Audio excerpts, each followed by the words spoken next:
Hello and welcome back to our series on Catholic women. My name is Jenny Zahner and today we'll be talking about Saint Clare of Assisi. Saint Clare of Assisi was born and given the name Chiara in Italy in 1194. When she was 18 years old, she first heard Saint Francis of Assisi speak during a Lenten service. Inspired by his radical devotion, she asked him to help her live a life according to the gospel. This started an intense friendship and a pious friendship between the two saints.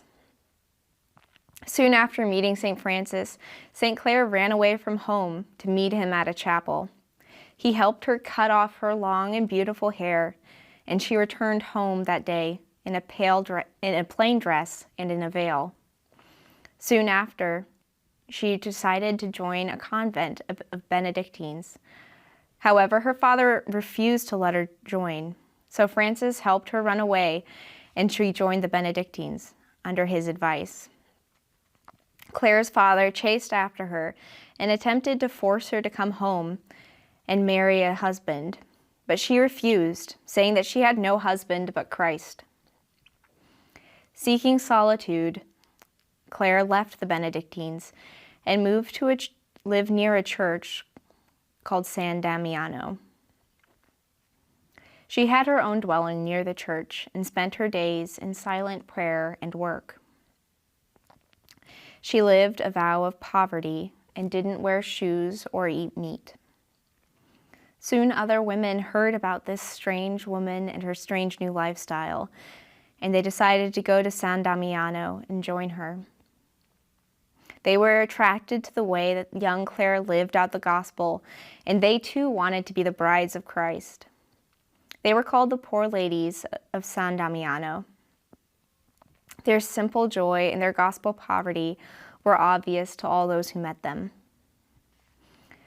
Like Francis, Clare had a devotion to radical poverty, something that many people didn't understand, and it was an uphill battle for her to maintain the rule of St. Francis, especially after the death of the saint. In 1224, Assisi was attacked. Although only 30 years old, St. Clare was physically very weak and had become ill. However, as she heard that soldiers were approaching the church of San Damiano and approaching her sisters in her convent, Clare appeared carrying the Blessed Sacrament aloft.